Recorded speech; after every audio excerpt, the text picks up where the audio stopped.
Clients എല്ലാവർക്കും അറിയാം market down ആണെന്നും എന്താണ് ന്യൂസ് എന്നുള്ളതും താരിഫാണെന്നുള്ള യൂസുള്ള കാര്യം ഇതൊക്കെ നമ്മൾ ഒരു ഏകദേശം വലിയൊരു കറക്ഷൻ വരുന്ന കേസൊക്കെ നമ്മൾ ഒരു മാസം മുമ്പ് ക്ലയൻസുകളെ നമ്മളെല്ലാവരും അറിയിക്കുന്നുണ്ട്. പക്ഷേ സ്വാഭാവികമായിട്ട് ക്ലയൻസിൻ്റെ ഇഷ്യൂസ് എന്ന് പറയുന്നത് പല ക്ലയൻസിലും ഷെയർസുകൾ നമ്മൾ ലോസിൽ വരുമ്പോൾ നമ്മൾ സ്വാഭാവികമാണ് കോമൺ ക്ലയൻസ് എന്തായാലും വെയിറ്റ് ചെയ്യാൻ സാധ്യത. അത് ഇപ്പോൾ മ്യൂച്വൽ ഫണ്ടായാലും അത് തന്നെയാണ് അവസ്ഥ. മ്യൂച്വൽ ഫണ്ടിലായാലും ഹോൾഡിങ് തന്നെയാണ് ചെയ്യുന്നത് മാർക്കറ്റ് റിക്കവറി. ഇതുപോലെ വലിയ വലിയ വിഷയങ്ങൾ വന്നിട്ടുണ്ട്, മാർക്കറ്റ് റിക്കവർ ചെയ്തിട്ടുണ്ട്. പക്ഷേ ഇത് എക്സ്ട്രീം ലെവലാണ്. നമുക്ക് രോഗം വരുന്ന പോലെയല്ല. വളരെ കൊല്ലങ്ങൾക്ക് ശേഷമാണ് ഇങ്ങനത്തെ ഒരു പുതിയൊരു താരിഫ് സിസ്റ്റവും ഒരു ട്രേഡ് വാറും മാർക്കറ്റിൽ സ്റ്റാർട്ടാവുന്നത്. അപ്പോൾ നമുക്ക് ട്രേഡ് വാറിനെ കുറിച്ച് ഉള്ളിലേക്ക് പോകുമ്പോൾ ഇപ്പോൾ നമുക്ക് ഒരുപാട് കാര്യങ്ങളിലേക്ക് ഞാൻ പോകുന്നില്ല, ഉള്ളിലേക്ക് വരികയാണ്. ഒന്ന്, നമുക്ക് first news very negatives. Black Monday of 97 എന്നൊക്കെ പറഞ്ഞ് 87 അത് കഴിഞ്ഞതിന് ശേഷം ഏറ്റവും വലിയ ബ്ലാക്ക് 87 എന്നൊക്കെ പറയുന്നു. ഓക്കെ, എന്തായാലും ട്രംപിന് വലിയൊരു വാണിംഗ് കൊടുക്കുന്നത്, വലിയൊരു റിസഷൻ വരെ സാധ്യതയുണ്ടെന്നാണ് വാണിങ്ങുകൾ കൊടുക്കുന്നത്. ഹെവി റിസഷൻ മാർക്കറ്റിലുണ്ടാവും, അത് ഭയങ്കര പ്രശ്നമാവും എന്നുള്ള കാര്യങ്ങളാണ് പല റിസർച്ച് സെക്ഷനിൽ നിന്നും ആൾക്ക് കൊടുക്കുന്ന ഒരു ഐഡിയ. ഇനി രണ്ടാമത്തെ ഒരു കേസ് എന്ന് പറയുന്നത് ചൈനയായിട്ടുള്ള നല്ല ഫൈറ്റ് സ്റ്റാർട്ട് ചെയ്തു എന്നുള്ള കാര്യം നിങ്ങൾക്കറിയാം. അവർ തിരിച്ചും റിയാക്ട് ചെയ്തിരിക്കുന്നു. അവരുടേതായ താരിഫ് അവരും ഹൈക്ക് ചെയ്യുന്നു. ഇതും ആൾക്ക് നെഗറ്റീവ്സാണ്. ഇപ്പോൾ അടുത്ത് വന്ന് നമ്മൾ 20 മണിക്കൂറിനുള്ളിൽ, ഇതൊക്കെ 4 മണിക്കൂറും 1 മണിക്കൂറാണെങ്കിൽ 20 മണിക്കൂറും, ഞാൻ ഇതാണ് ഇവിടെ സൂക്ഷിച്ചുകൊണ്ട് 20 മണിക്കൂറിന് നമ്മൾ കാര്യം എടുക്കുമ്പോൾ നമ്മൾ ശ്രദ്ധിക്കേണ്ടത് ഈ ലാൻഡ് റോവറിൻ്റെയൊക്കെ ബിസിനസ്, ലാൻഡ് റോവറിൻ്റെയൊക്കെ ബിസിനസ് ഷിപ്മെൻറ്റ് ക്യാൻസൽ ചെയ്തു. അമേരിക്കയിലേക്കുള്ള ഷിപ്മെൻറ്റ് അല്ലേ, അതാണ് ക്യാൻസൽ ചെയ്യുന്നത്. അപ്പോൾ സ്വാഭാവികമായിട്ട് US ഷിപ്മെൻറ്റ് ക്യാൻസൽ ചെയ്യാമെന്ന് പറയുമ്പോൾ നിങ്ങൾ ആലോചിക്കണം എത്ര പ്രായോഗിക പ്രശ്നം. ആ രാജ്യത്തുള്ള കമ്പനികൾ, അവിടുത്തെ അവിടുത്തെ ഓട്ടോമൊബൈൽ സെക്ഷനിലെ സെല്ലേഴ്സ് അല്ലേ, അതിൻ്റെ ഡിസ്ട്രിബ്യൂട്ടേഴ്സ് ഉണ്ടാവും. ഇവരെല്ലാവരും ഹെവി ലോസ് എടുത്തുകൊണ്ട് കാണാനാണ് ആ നെഗറ്റീവ്സ് ഈ ന്യൂസായിട്ട് വരുന്നത്. അവർ ഷിപ്മെൻറ്റ് ക്ലോസ്, ലാഭകരമില്ലാത്ത ബിസിനസ് അമേരിക്കയിൽ ചെയ്തിട്ട് കാര്യമില്ല എന്നുള്ള നിലപാടിലേക്കാണ് നമ്മളിത് കാണുന്നത്. ഇതും വളരെ നെഗറ്റീവ്. അപ്പോൾ തിങ്കളാഴ്ചയ്ക്ക് മാർക്കറ്റ് നെഗറ്റീവ് ന്യൂസാണ്, മൺഡേയിലേക്ക് നമുക്ക് ഹെവി നെഗറ്റീവ് ന്യൂസാണ് നിൽക്കുന്നത്. എങ്കിലും പുതിയൊരു ന്യൂസ് കൂടി പറയാണ്ട് അടുത്തത് എനിക്ക് പറയാനുള്ളത്, ഇന്ത്യയുടെ ഗവൺമെൻറ് ഇൻ ടോക്സ് വിത്ത് എക്സ്പോർട്ടേഴ്സായിട്ട് സംസാരിക്കുന്നു. അപ്പോൾ US താരിഫ് നീക്കുന്നതിന് വേണ്ടിയിട്ടുള്ള ചില സഹായങ്ങൾ വിയറ്റ്നാമിനും, അത് നമ്മളിപ്പോൾ അടുത്ത് തന്നെ ഇത് നിങ്ങൾക്ക് അയച്ചാൽ ടൈംസ് ഓഫ് ഇന്ത്യ കാണാമല്ലോ, വിയറ്റ്നാം അതുപോലത്തെ ഇന്ത്യ, ഇവർ രണ്ടാളുടെയും അതായത് നമ്മൾ ഇന്ത്യയുടെയും നമ്മളെ താരിഫിൽ ചേഞ്ച് ചെയ്യാൻ പോകുകയെന്ന് പറഞ്ഞത്. അപ്പോൾ താരിഫ് സാധാരണയായി ചേഞ്ച് ചെയ്താൽ എന്താ സംഭവിക്കുന്നത്, നമുക്ക് ഭയങ്കര ബെനിഫിറ്റ് ആവും. ഈ ന്യൂസാണ് വന്നങ്ങനെ താരിഫ് മാറ്റാമെന്നൊന്നും പറഞ്ഞിട്ടില്ല. അപ്പോൾ ഈ 3-4 ദിവസം കഴിഞ്ഞിട്ടാണ് ഇതൊക്കെ അപ്ലിക്കബിൾ ആവണേ. അതിനു മുമ്പ് മോദി പറയുന്നു താരിഫിൽ ചില ചേഞ്ചസുകൾക്ക് സാധ്യതയുണ്ട്. CNN തന്നെ പറയുന്നുണ്ട്, നമ്മൾ വെറുതെ ന്യൂസ് എന്നല്ല, CNN തന്നെ പറയുന്നു, ഇങ്ങനൊരു ന്യൂസ് പറയുന്നുണ്ട്. അപ്പോൾ സ്വാഭാവികമായി 2 ദിവസത്തിനുള്ള ഒരു ഗുഡ് ന്യൂസ് വന്നുകൂടെ എന്നുള്ള നിലപാട് കൊണ്ട് ഞാൻ പറഞ്ഞു വരുന്നത്, മാർക്കറ്റ് ചിലപ്പോൾ ടേൺ ചെയ്തുകൂടെ. ചിലപ്പോൾ നിങ്ങളും വിചാരിക്കാത്ത രീതിയിൽ മാർക്കറ്റ് ടേൺ ചെയ്യും. അതിന് വേറെ 2-3 കാരണമുണ്ട്. ഏത് ഷെയർ മാർക്കറ്റിലും ടേൺ ചെയ്യാനുള്ള സാധ്യത ഇവിടെ വരുന്നതിന് കാരണം ഒരു ന്യൂസാണ്. അപ്പോൾ ആ ന്യൂസ് വരുമ്പോൾ ടേൺ ചെയ്യാമെന്ന് പറഞ്ഞാൽ ഇപ്പോൾ നമുക്കറിയാം മാർക്കറ്റിൽ ഹെവി ഷോർട്ട് മാർക്കറ്റിൽ നിൽക്കുന്നുണ്ട് അല്ലേ. ആ ഷോർട്ടുമൊക്കെ ഒരു കവറിങ് വരാൻ വേണ്ടി ഒരു റിക്കവറി വന്നു എന്ന് വരാം. അപ്പോൾ ആ റിക്കവറി ഭയങ്കര ഫാസ്റ്റായിരിക്കും. അപ്പോൾ എനിക്കിന്ന് പറയാനുള്ളത്, നിങ്ങൾ ശ്രദ്ധിക്കുക, തിങ്കളാഴ്ച മാർക്കറ്റ് ഓപ്പൺ ചെയ്യുമ്പോൾ കുറച്ചൊന്ന് ക്രൂഷ്യലായി ശ്രദ്ധിച്ചിട്ട് വേണം ഷോർട്ട് പോകാൻ. തന്നെ ഓപ്പൺ ചെയ്യുമ്പോൾ തന്നെ ഒരു സെല്ലിങ്ങിലാവും ഓപ്പൺ ആവുക. കാരണം എന്ന് പറഞ്ഞാൽ നമ്മളെ ADR ഒക്കെ ഒന്ന് സെറ്റിൽ ആവാണ്ട്, വളരെ ADR ഡൗൺ ആയി പോയുണ്ട്. ADR സെറ്റിൽമെൻറ്റ് എന്നുള്ള നിലയ്ക്ക് ഒരു വലിയൊരു കർഷണം താഴ്ത്തേക്ക് വീഴുമ്പോൾ തന്നെ ചിലപ്പോൾ മാർക്കറ്റിൽ റിക്കവറി വരാൻ തുടങ്ങും. അപ്പോൾ ശ്രദ്ധിക്കുക, ഷോർട്ട് പോണവരൊന്ന് ശ്രദ്ധിക്കുക. മാർക്കറ്റിൽ നമുക്കറിയാത്ത മാർക്കറ്റിന് റിസ്ക് ഉണ്ട്. ഷോർട്ട് പോകണം ശ്രദ്ധിക്കുക. ചിലപ്പോൾ ഇവിടുന്ന് ഒരു ഹ്യൂജ് ബൈ മാർക്കറ്റിൽ വന്നു വരാം. അപ്പോൾ തന്നെ നമ്മൾ കിട്ടുന്ന പ്രോഫിറ്റുകളൊക്കെ ഷോർട്ട് അടിച്ചവരെ അല്ലെങ്കിൽ സെല്ല് ചെയ്ത് കളിക്കുന്നവരെ പ്രോഫിറ്റ് പോകും. അപ്പോൾ ശ്രദ്ധിക്കുക, വളരെ ഡേഞ്ചറസ് ആയിട്ടുള്ള തിങ്കളാഴ്ചത്തെ മാർക്കറ്റ് ഓപ്പൺ ചെയ്യുന്നത് വളരെ കെയറായിട്ട് നമ്മൾ നോക്കിയിരിക്കേണ്ട കാര്യമാണ്. ഓക്കെ, അതിന് വേണ്ടിയിട്ടാണ് ഞാനിപ്പോൾ ഈ വീഡിയോ ഇത്തിരി നേരത്തെ തന്നെ ചെയ്തത്. നമ്മളെന്നും വീഡിയോ ചെയ്യുന്നത് ക്ലയൻറ്റുകൾക്ക് നെഗറ്റീവോ പോസിറ്റീവോ എന്നുള്ളതല്ല. എനിക്ക് ശരി തോന്നുന്നത് എൻ്റെ ചാനലിൽ കൂടെ വിടുന്നതാണ്. അതിനുവേണ്ടി ക്ലയൻറ്റ് ബിസിനസ് കൂടുകയോ കുറയോ ഒന്നും ഞാൻ നോക്കാറില്ല. ഞാൻ എന്താ പറയാൻ കാരണം എന്ന് ഇങ്ങനെ പറയാൻ കാരണം, നിങ്ങൾക്ക് അറിഞ്ഞുകൂടെ നിങ്ങളെ ജിയോ ഞാൻ പറയുന്നത് സോറി, ഞാൻ കമ്പനി പറയല്ല, ഏത് കമ്പനി ആയാലും അവരുടെ CEO തൊട്ട് അവരുടെ ഫിനാൻഷ്യൽ സപ്പോർട്ട് ചെയ്യണ എല്ലാ കമ്പനികളും, ഫിനാൻഷ്യൽ സപ്പോർട്ട് ചെയ്യണ എല്ലാ കമ്പനികളും എന്ന് പറഞ്ഞത് അവരുടെ റിസർച്ച് കേട്ടിന് എല്ലാവർക്കും അറിയാം. എല്ലാ മ്യൂച്വൽ ഫണ്ടിൻ്റെ ആൾക്കാർക്കും അറിയാം, മ്യൂച്വൽ ഫണ്ട് AMCയുടെ ഹെഡിനും അറിയാം മാർക്കറ്റിലെ പ്രശ്നം. പക്ഷെ ആരോടും പറയാറില്ല. കാരണം എന്താണ്, അങ്ങനെ പറഞ്ഞു കഴിഞ്ഞാൽ നിങ്ങളുടെ ഇൻവെസ്റ്റ്മെൻറ്റ് എടുത്തു പോകുമെന്നുള്ളതാണ് അവരുടെ പേടി. എന്ന് പറഞ്ഞാൽ ഇൻവെസ്റ്റ്മെൻറ്റ് എടുത്തു പോയി കഴിഞ്ഞാൽ പിന്നെ അവരെന്താ ഉള്ളത്, അവർക്ക് എപ്പോഴും നിങ്ങളുടെ ഇൻവെസ്റ്റ്മെൻറ്റ് വേണം, നിങ്ങളുടെ കമ്മീഷൻ വേണം എന്നുള്ളത് മാത്രമേ ഉള്ളൂ. അപ്പോൾ അതിൽ നിന്ന് ഒരു സത്യം പറയാൻ വേണ്ടിയുള്ള ശ്രമം മാത്രമാണ് എൻ്റേത്. ഞാനെപ്പോഴും എനിക്ക് ശരി തോന്നുന്നത് മാത്രം ഞാൻ പറയാറുണ്ട്, തെറ്റാവാറുണ്ട് ഒരുപാട്. പക്ഷേ എങ്കിൽ തന്നെ ഞാൻ പറഞ്ഞു, ഇപ്പം ഞാൻ ബൈ ബാക്ക് പറയുമ്പോൾ പോലെ തന്നെ ഈ സെല്ല് ചെയ്യുന്നതിന് മുമ്പും ഞാൻ വെറുതെ പറയല്ല. നിങ്ങൾ പഴയ വീഡിയോ എടുത്താൽ കാണാം, എൻ്റെ സെല്ലിങ് ഫിഗർ ഞാൻ 2 മാസം മുമ്പേ മാർക്കറ്റിൽ സെല്ലിങ് പറഞ്ഞിരുന്നു. ഓക്കെ, നീ അടുത്തേക്ക് ഒന്ന് പോവാം, ന്യൂസുകളിലേക്ക് പോവുകയാണ്. ഇന്ത്യൻ എ ഡി ആർ 4%, നിങ്ങൾക്ക് ചിന്തിക്കാൻ പറ്റാത്ത 4%ത്തിലേക്ക് അടിച്ചിരിക്കുന്നത്. വിബ്രോൻ്റെ ADR 4%, HDFC ADR 3%, ICICI bank ADR 3%, doctor Reddy ADR. ആരാണ് രക്ഷമാണ്? നിങ്ങൾ ചിലപ്പോൾ പറയും ഫാർമയിൽ, ചിലർ പറഞ്ഞു ഫാർമ പോസിറ്റീവാണ്. സോറി, ഫാർമ അല്ല പോസിറ്റീവ് ഉണ്ടെന്നുള്ളതല്ല പ്രശ്നം. മാർക്കറ്റിൻ്റെ ഫുള്ളായിട്ട് സെൽ ഓഫ് വരുമ്പോൾ പ്രോഫിറ്റ് ബുക്കിംഗ് സാധാരണയായിട്ട് വരും. അല്ലെങ്കിൽ നമ്മുടെ കയ്യിലുള്ള പൊസിഷൻ കുറച്ചിടുക എന്നുള്ളത് കോമൺ ഒരു കമ്പനികളുടെ അല്ലെങ്കിൽ കോർപ്പറേറ്റ്സിൻ്റെ ആവശ്യമാണ്. അതുകൊണ്ടാണ് അവർ സെൽ ഓഫ് ചെയ്യുന്നത്. ഓട്ടോമാറ്റിക്കലി ADRൻ്റെ ഡിഫറൻസും കൂടി നമുക്ക് മീറ്റ് ചെയ്യാണ്ട് മൺഡേ. അതാ ഞാൻ പറഞ്ഞത്, മൺഡേ ഒരു ഓപ്പണിങ്ങിലുള്ള ഒരു താഴ്ച കഴിഞ്ഞാൽ വളരെ സൂക്ഷിക്കണം. നിങ്ങൾ മാർക്കറ്റിൻ്റെ ആവറേജ് ട്രേഡിംഗ് പ്രൈസ് ഇൻഡെക്സിൻ്റെ നോക്കി കളിക്കുന്നത് നല്ലതായിരിക്കും. US dollar index 102.89. അപ്പോൾ എനിക്ക് തോന്നുന്നു ചെറിയൊരു റിക്കവറി അവിടെ എടുത്തിട്ടുണ്ട്. നമ്മൾ ചെറിയ റിക്കവറി മാർക്കറ്റിൽ വന്നിട്ടുണ്ട്. 89 വരെ വന്നു എന്നുള്ളത് ചെറിയ റിക്കവറി വന്നിട്ടുണ്ട്. കാരണം 102 താഴെ പോയതിനു ശേഷം ചെറിയ റിക്കവറി വന്നിട്ടുണ്ട്. ഒരു കാര്യം മനസ്സിലാക്കേണ്ടത്, US ഈ ഡോളർ ഡോളർ ഇൻഡെക്സിൽ വല്ല റിക്കവറി വരുന്ന സമയത്ത് തന്നെ ഇന്ത്യൻ മാർക്കറ്റ് പൊട്ടുകയാണെങ്കിൽ, ഇന്ത്യൻ മാർക്കറ്റ് IND മാർക്കറ്റ് പൊട്ടുകയാണെങ്കിൽ നമുക്ക് ഈ സപ്പോർട്ട് കിട്ടാണ്ടാവും. എന്നാൽ ഞാൻ ഡോളർ വീണ്ടും സ്ട്രെങ്ത് ആവണതിന് കാരണമാവാൻ സാധ്യതയുണ്ട്. അപ്പോൾ അതുകൊണ്ട് തന്നെ നിങ്ങൾ ഇവിടെ ഏതെങ്കിലും വിധത്തിൽ ഡോളർ ഇൻഡെക്സ് അപ് ട്രെൻഡിലേക്ക് വരികയാണെങ്കിൽ, ഡോളർ ഇൻഡെക്സ് അപ് ട്രെൻഡ് വരികയാണെങ്കിൽ ഇന്ത്യൻ മാർക്കറ്റിന് അത് നെഗറ്റീവായിട്ട് വരുന്നുണ്ട്. പക്ഷേ എങ്കിൽ തന്നെ ന്യൂസാണല്ലോ ആദ്യം, സെൻറ്റിമെൻ്റൽ ന്യൂസാണ് ആദ്യം മുമ്പിലേക്ക് വരാൻ സാധ്യത. സെൻറ്റിമെൻ്റൽ ന്യൂസാണ് നമുക്ക് ആദ്യം നോക്കേണ്ടത്. കമ്പനിയൊക്കെയാണ് ട്രംപിൻ്റെ താരിഫിൻ്റെ ഒരു ഹൈക്കിൽ നമുക്ക് ബെനിഫിറ്റ് കിട്ടാവുന്ന ഒരു സെക്ഷൻ തന്നെ നമുക്ക് അറിയാവുന്നതാണ്. ഏകദേശം ഫാർമസ്യൂട്ടിക്കൽ ആദ്യം തന്നെ എല്ലാവർക്കും അറിയാവുന്ന കമ്പനികളാണ്. ഞാൻ വീണ്ടും പറയുന്നു, ഫാർമ സെക്ടർ അപ് ട്രെൻഡിലേക്ക് തന്നെയാണ് ചാൻസ് എങ്കിലും മാർക്കറ്റിൻ്റെ ഹ്യൂജ് സെൽ ഓഫ് വരുമ്പോൾ അതിൽ സെലക്റ്റീവായിട്ട് ഒരു കൗണ്ടറും നിലനിൽക്കണമെന്നില്ല. എല്ലാ കൗണ്ടറിലും സെൽ ഓഫ് വരാം. ഞാൻ എന്താ കാരണം എന്ന് പറയാം, ഒരു പോർട്ട്ഫോളിയോ 100% പോർട്ട്ഫോളിയോ, ആ 100% പോർട്ട്ഫോളിയോയിൽ 70% ഷെയർസുകളും ഒരു നോർമൽ മാർക്കറ്റിലെ ഷെയർസിലായിരുന്നു. 20% അല്ലെങ്കിൽ 30%, ഞാൻ ഉദാഹരണം 30% ഫാർമ സ്റ്റോക്സ് ആണെന്ന് കരുതാം.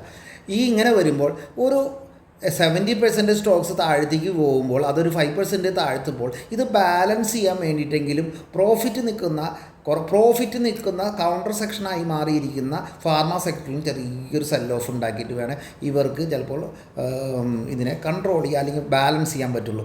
അതുകൊണ്ടാണ് ഞാൻ പറയുന്നത്, ഇനീഷ്യലി ന്യൂസ് വരുമ്പോഴേക്കും ഫാർമ സെക്ടർ കയറി പോകണമെന്നില്ല. നമുക്ക് പിന്നീടുള്ള ദിവസങ്ങളിൽ വരുന്ന ഇതിൻ്റെ ഒരു തണുത്ത മെൻറ്റാലിറ്റിയാണ് നമുക്ക് ഇന്ത്യക്ക് പ്രത്യേകിച്ച് ഗുണങ്ങളൊന്നുമില്ലെങ്കിൽ ഫാർമ സെക്ടറിലേക്ക് നമുക്ക് അതിൻ്റെ മൂവ്മെൻറ്റ് വരാൻ സാധ്യതയുണ്ട്. ഞാൻ വെറുതെ ജസ്റ്റ് ഒന്ന് കാണിച്ചു പോകുന്നുള്ളൂ. ഓരോരുത്തരുടെ ഇഷ്ടമാണ് ഓരോ ഷെയർസിൽ സെലക്ട് ചെയ്യുക എന്നുള്ളത്. ഓക്കെ, ഞാനൊന്ന് പറയുന്നു, ഓറോബിന്ദോ ഫാർമ എല്ലാവർക്കും അറിയാവുന്നതാണ്. ഓറോബിന്ദോ ഫാർമ നിങ്ങൾക്ക് സെലക്ട് ചെയ്യാവുന്നതാണ്. അതടുത്ത് കഴിഞ്ഞിട്ട് വരുന്നത് ഡോക്ടർ റെഡ്ഡി നിങ്ങൾക്ക് നോക്കാവുന്നതാണ്.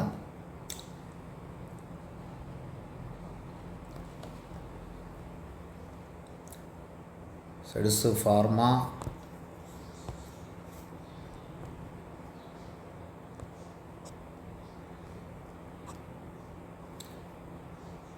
Sun pharmaceutical,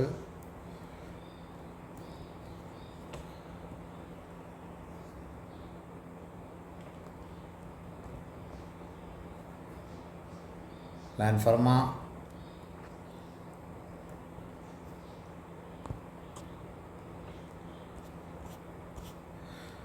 okay. അപ്പോൾ ഇതൊക്കെയാണ് ഇതിൻ്റെ ഒരു സെക്ഷനിൽ ഉണ്ടെങ്കിലും ഞാൻ വീണ്ടും പറയുന്നു, മാർക്കറ്റിലെ ന്യൂസുകൾ മറിയാം. പെട്ടെന്ന് പോസിറ്റീവ് ട്രെൻഡുകളിലാക്കി മറ്റുള്ള കൗണ്ടറിലേക്ക് ന്യൂസ് എന്തെങ്കിലും ട്രെൻഡ് സൈഡിൽ വരികയാണെങ്കിൽ ഇത് പാടെ അത് മാറും ചെയ്യും. അപ്പോൾ എന്തായാലും നിങ്ങൾ മനസ്സിലാക്കുക, സ്വാഭാവികമായിട്ട് കൗണ്ടറുകളിലേക്ക് നമ്മൾ ഈ 1-ാം തീയതിക്ക് ശേഷം വരുന്ന മ്യൂച്വൽ ഫണ്ടിൻ്റെയൊക്കെ ഒരു ഫണ്ടുകൾ കൂടുതലും പോകാൻ പോകുന്നത് ചിലപ്പോൾ ഈ ഇങ്ങനത്തെ ഫണ്ടുകളിലേക്ക് ആവാനായിരിക്കും സാധ്യത. അപ്പോൾ ഞാൻ കുറച്ച് ഫണ്ട്സുകൾ, എനിക്കിഷ്ടമുള്ള കുറച്ച് കമ്പനികളിലെ ഡീറ്റെയിൽസും ഞാൻ ഈ കൂടെ ഇങ്ങനെ പാച്ച് ചെയ്യുന്നുണ്ട്. ഒരു ടിപ്പൊന്നുമല്ല, എൻ്റെ അറിവുകൾ വെച്ചിട്ടുള്ള ചില ഷെയർസുകൾ റിക്കവറി ചെയ്യാൻ സാധ്യതയുള്ളതാണ് ഞാൻ പറയുന്നത്. ടോപ്പ് കമ്പനിയിൽ നമ്മൾ നോക്കുമ്പോൾ നമ്മൾ താഴത്തേക്ക് പോവുകയാണ്. ടോപ്പ് കമ്പനിയിൽ എനിക്ക് കുറച്ചൊരു അട്രാക്ഷൻ തോന്നുന്നു ബജാജ് ഫിനാൻസ് ആണ്. ഇതൊരു ഫിനാൻസ് കമ്പനിയാണ്, അതുകൊണ്ട് തന്നെ നമുക്ക് അമേരിക്കൻ എക്സ്പോർട്ട് ഇമ്പോർട്ട് കാര്യങ്ങളിൽ വിഷയം വരുന്നില്ല എന്നുള്ളതാണ് പ്രധാനം. രണ്ടാമത് ഐ ടി സിയെ സംബന്ധിച്ചും നമുക്ക് വലിയൊരു എക്സ്പോർട്ട് ഇമ്പോർട്ട് കേസുകളിൽ ബേസിക്കലി, കാരണം നമുക്ക് ഇന്ത്യൻ സ്റ്റോക്ക് മാർക്കറ്റ് അപേക്ഷിച്ച് കുറച്ച് സ്ട്രെങ്ത് ഉള്ള കൗണ്ടർ എന്നുള്ള നിലയ്ക്കും അതിൽ ചേരാവുന്നതാണ്. ലൈഫ് ഇൻഷുറൻസ് കോർപ്പറേഷൻ LIC, അത് നമുക്ക് പോസിറ്റീവായിട്ട് ട്രെൻഡായിട്ട് എടുക്കാവുന്നതാണ്. ഈ 3 ഞാനൊന്ന് പറഞ്ഞിരിക്കുന്നു. അതുപോലെ എനിക്ക് കുറച്ചും കൂടി ഫാർമ ഓൾറെഡി ഞാൻ പറഞ്ഞിട്ടുള്ളതാണ്. പിന്നെ നമ്മൾ താഴ്ത്തിക്ക് ബജാജ് ഫിൻസർവ് നിങ്ങൾക്ക് വാച്ച് ചെയ്യാവുന്നതാണ്. അത് മാർക്കറ്റിൽ നിങ്ങൾക്ക് വാച്ച് ചെയ്യാവുന്ന കൗണ്ടറായിരിക്കും.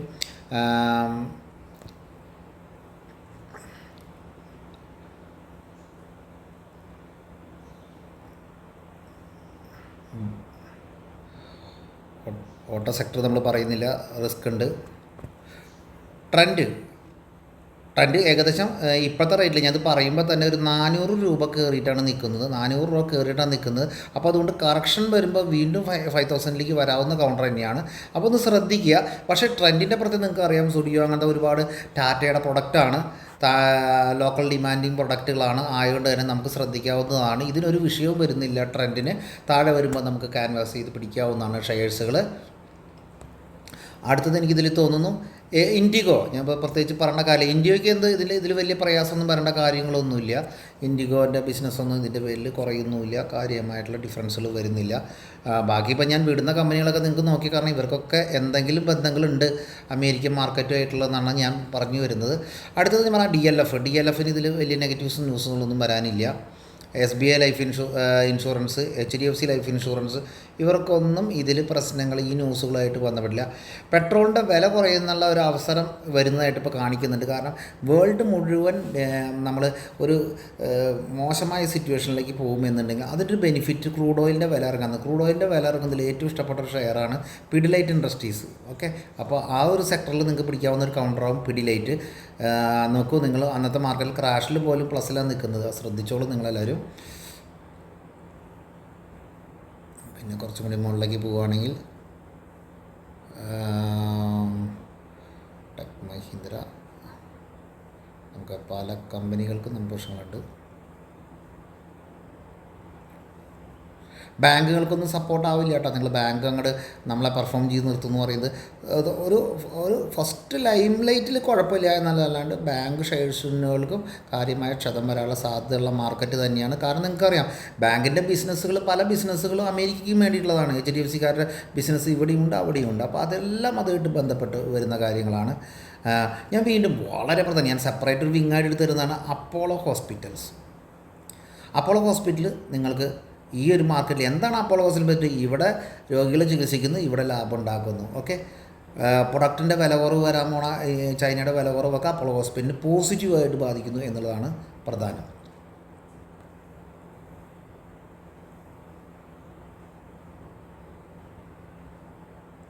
ഓക്കെ, അത് ഞാൻ ടോപ്പ് 100 ഷെയർസിലൊരു സെലക്ഷനാണ് ഞാനിവിടെ എടുത്തത്. ഇനി ഞാൻ സെക്ടർ വൈസിൽ എനിക്ക് ഫീൽ ചെയ്ത കൗണ്ടറുകളോട് ഞാൻ പറയാം. അത് ആസ്ട്ര മെഡിസിറ്റിയാണ്. നിങ്ങൾക്കറിയാം ഷെയർ മാർക്കറ്റിൽ ക്രാഷിലേ ഇവർ വന്നിട്ടില്ല, എപ്പോഴും 450-460 റേഞ്ചിലൊക്കെ ഇങ്ങനെ റേഞ്ചിൽ നിൽക്കുകയാണ് ആസ്ട്ര മെഡിസിറ്റി. അപ്പോൾ ആസ്ട്ര നിങ്ങൾക്ക് ഇതൊരു ഓപ്പറേറ്റർ അക്കൗണ്ട് കൂടിയാണ്, അതുകൊണ്ട് നിങ്ങൾ എന്നും മൂവ്മെൻറ്റ്സ് ഒന്നും നോക്കണ്ട, പക്ഷേ എപ്പോഴെങ്കിലും തിരിച്ചു വരും. എന്നാൽ ഇപ്പോഴത്തെ താരിഫ് ക്രൈറ്റീരിയയിൽ നമുക്ക് പേടിക്കാണ്ട് പിടിക്കാവുന്ന ഒരു ഷെയറാണ് ആസ്തർ. അടുത്ത് എനിക്ക് പറയാലോ അഡാനി ഗ്രീനാണ്. അഡാനി ഗ്രീൻ നിങ്ങൾക്കറിയാലോ, ഞാനിതിൽ ചെറിയൊരു എൻ്റെ ഒരു അറിവാണ് പറയുന്നത്, നിങ്ങൾ വിശ്വസിക്കുമോ എന്നുള്ളത് അറിയില്ല. ഞാൻ എൻ്റെ ഫ്രണ്ട്സിന് വേണ്ടിയിട്ട് എനിക്ക് വേണ്ടി ഞാൻ അഡാനി ഗ്രീൻ എന്നൊരു കമ്പനിയായിട്ട് കോൺടാക്ട് ചെയ്തിട്ട് അഡാനിയുടെ നമ്മളെ സോളാർ പാനൽ ഫിക്സ് ചെയ്യാൻ വേണ്ടി നോക്കുമ്പോൾ ഒരു ടൈം പറയാൻ പറ്റില്ല, അത്രയധികം ബുക്കിംഗ് ആണ് ഓൾ ഇന്ത്യ ലെവലിൽ അഡാനിയുടെ അവരുടെ പാനലിന് വേണ്ടി വെയിറ്റ് ചെയ്യുന്നത്. ടോപ്കോൺ പാനലായിക്കോട്ടെ, പാനൽ അവൈലബിൾ നിങ്ങൾ വേണമെങ്കിൽ വിളിച്ചു നോക്കിയോളൂ, പാനൽ അവൈലബിൾ അല്ല. അപ്പോൾ ഈ പാനൽ അവൈലബിൾ ആകാത്ത ഇത്രയും ബിസിനസ് പോകുന്ന ഈ കമ്പനിയിലെ ഇൻവെസ്റ്റ്മെൻറ്റ് നമുക്ക് എപ്പോഴും അനുയോജ്യമാണ്. ഞാൻ പോലും ഇതിൽ ഇൻവെസ്റ്റ് ചെയ്യാൻ ആഗ്രഹിക്കുന്നുണ്ട്. അപ്പോൾ അഡാനി ഗ്രീൻ ഈ ഒരു സെക്ടറിൽ വലിയൊരു മോണോപ്പൊളി ആയി കൊണ്ടിരിക്കുകയാണ്. പ്രൊഡക്റ്റ് ഇവിടെ സാധനം കിട്ടാനില്ല, പിന്നെയാണ് അമേരിക്കൻ താരിഫ്. അപ്പോൾ വെയിറ്റ് ചെയ്യുക, ഇൻവെസ്റ്റ് ചെയ്യുക.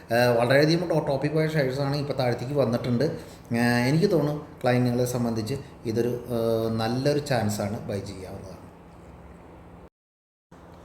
അടുത്തത് എനിക്ക് പറയാനുള്ളത് വണ്ടർലയാണ്. വണ്ടർലയ്ക്ക് എന്താണ് താരിഫായിട്ട് വിളിച്ചത്, ഇവിടുത്തെ ബിസിനസ്, ഇവിടുത്തെ പ്രോഫിറ്റ്. അപ്പോൾ വണ്ടർല നിങ്ങൾക്ക് വാച്ച് ചെയ്യാവുന്ന കൗണ്ടറാണ്, മൂവ്മെൻറ്റ്സ് കുറവുള്ള കൗണ്ടറാണ്, വെയിറ്റ് ചെയ്യേണ്ട കൗണ്ടറുകളാണ്.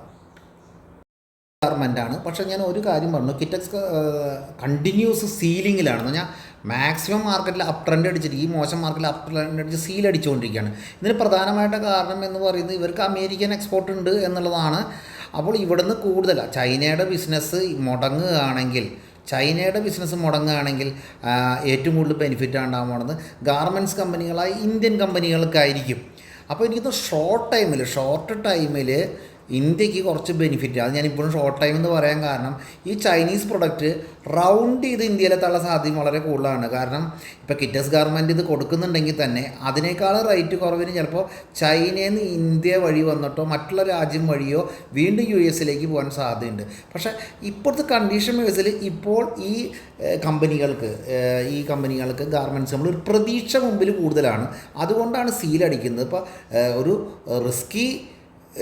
റിസ്ക്കിയാണ് ഒരു ബൈ എങ്കിലും ഇത് ബൈ ചെയ്യുമ്പോൾ എങ്ങാനും മാർക്കറ്റിൽ ക്രാഷ് വരുമ്പോൾ താഴെ നിന്ന് ആവറേജ് ചെയ്ത് ഒന്ന് മുന്നോട്ട് പോകാനുള്ള ഒരു കഴിവും കൂടി ഉള്ള ആളാണെങ്കിൽ എനിക്ക് റിസ്ക് എടുത്ത് ബൈ ആവുന്ന കൗണ്ടർ റിസ്കി ബിസിനസ്സിൽ ബൈ ആയിരിക്കും കിറ്റെക്സ് ആൻഡ് റൈമണ്ട്സ്.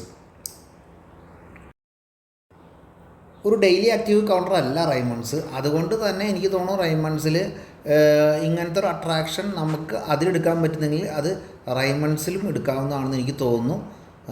റിസ്ക്കാണ്, കാരണം ഇതിൻ്റെ ഉള്ളിലൊരു പാറ്റേൺ ഉണ്ട്, ചൈനയിൽ നിന്നുള്ള റൊട്ടേഷൻ അല്ലെങ്കിൽ നമ്മൾ ആൻറ്റി ഡംപിങ് എന്നൊക്കെ പറയില്ലേ, ഡംപ് ചെയ്ത് വരുന്ന തുണിത്തരംഗങ്ങളും ഏത് രീതിയിലാണ് മൂവ് ചെയ്യേണ്ടതെന്ന് പറയാൻ പറ്റില്ല.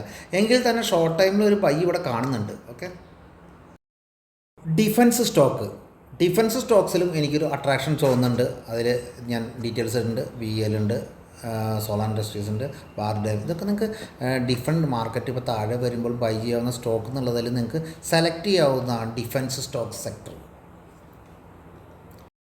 ലാബ് സെക്ടറിൽ നിങ്ങൾക്ക് വാച്ച് ചെയ്യാവുന്ന സെക്ടറിൽ തന്നെയാണ് ഞാൻ എടുത്ത് കാണിക്കുന്നത്. പല ഷെയർസുകളും നിങ്ങൾക്ക് സെലക്ട് ചെയ്യാം. ഗ്ലോബൽ, ആൽപ്പത്ത് ലാബ്, റെയിൻബോ, വിജയ. ഇതിലെനിക്ക് അത്ര അട്രാക്ഷൻ തോന്നാറ് എപ്പോഴും ലാൽപ്പത്ത് ലാബ്, അതുപോലെ മെട്രോപൊളിറ്റിക്സ് ഒക്കെ എനിക്ക് കൂടുതൽ രണ്ടെണ്ണം എനിക്ക് നന്നായിട്ട് പെർഫോമൻസ് ഫീൽ ചെയ്യാറുണ്ട്. ശ്രദ്ധിക്കാവുന്ന കൗണ്ടറുകളാണ്. ഡ്രോണിൻ്റെയൊക്കെ ബിസിനസ് കൂടി വന്ന സമയമാണ്, എങ്കിൽ തന്നെ നമുക്ക് എല്ലാ ഡ്രോണിൻ്റെ എഫക്റ്റിൽ നമുക്കത് എടുക്കാൻ പറ്റുന്നില്ല എന്നുള്ളതാണ് സങ്കടം. ഡ്രോണിൽ ഇപ്പോൾ റിലയൻസ് നമുക്ക് എടുക്കാൻ തോന്നുന്നില്ല, ഇൻഫോസ് എടുക്കാൻ തോന്നുന്നില്ല, LNTയിൽ ഇഷ്യൂസ് ഉണ്ട്, ഹിന്ദുസ്ഥാൻ എയറോ. ഓക്കെ, ഇതിൽ വേണമെങ്കിൽ നമുക്ക് ഇൻട്രസ്റ്റിയാണ്. അഡാനി എൻ്റർപ്രൈസിൽ വെച്ചിട്ട് അഡാനിക്ക് പക്ഷേ പുറത്തൊക്കെ മാർക്കറ്റിൽ ന്യൂസുകളുള്ള കമ്പനിയാണ്. അപ്പോൾ റിസ്ക് കൂടുതലാണ്. ഡൗൺ ട്രെൻഡിൽ വാങ്ങാൻ നല്ലതാണ് അഡാനി പ്രൈസസ്. ഗുഡ് ന്യൂസുകൾ ഇഷ്ടം പോലെയുണ്ട്, സപ്പോർട്ടുണ്ട് ഗവൺമെൻറ്റിൻ്റെ സൈഡിൽ നിന്ന്. അപ്പോൾ അതൊക്കെ ഓക്കെ ആണെങ്കിലും ഇമ്പോർട്ട് എക്സ്പോർട്ടായിട്ട് ബന്ധപ്പെട്ട് വളരെ റിസ്ക് ഇതിൽ ഇവർ അനുഭവിക്കുന്നുണ്ട്. അപ്പോൾ ഇതിൽ അത് കുറച്ച് കുറഞ്ഞുള്ളത് HAL-ആയിരിക്കും.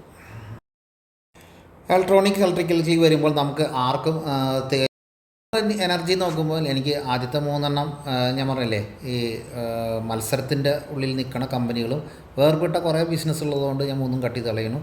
ഈ രണ്ട് പ്രൊഡക്റ്റും നമുക്ക് മാർക്കറ്റിൽ ലോങ് ടൈം ഇൻവെസ്റ്റ് ചെയ്യാവുന്ന കൗണ്ടറാണ്. ചൈനയുടെ ആൻറ്റി ഡംപിങ് ഇഷ്യൂ അല്ലെങ്കിൽ ചൈനയിൽ നിന്നുള്ള പ്രൊഡക്റ്റ് റൊട്ടേഷൻ സ്റ്റാർട്ട് ചെയ്യുകയാണെങ്കിൽ ഏറ്റവും ബെനിഫിറ്റുള്ള കമ്പനികളായി പോകണം കണ്ടെയ്നർ കോർപ്പറേഷൻ, ഏജിസ് ഡെലിവറി, അതുപോലെ തന്നെ ബ്രൂഡാർട്ട് ട്രാൻസ്പോർട്ട്. ഇവർക്കൊക്കെ ഒരു ബെനിഫിറ്റ് യുഗത്തിലേക്ക് മാറാൻ സാധ്യതയുണ്ട്.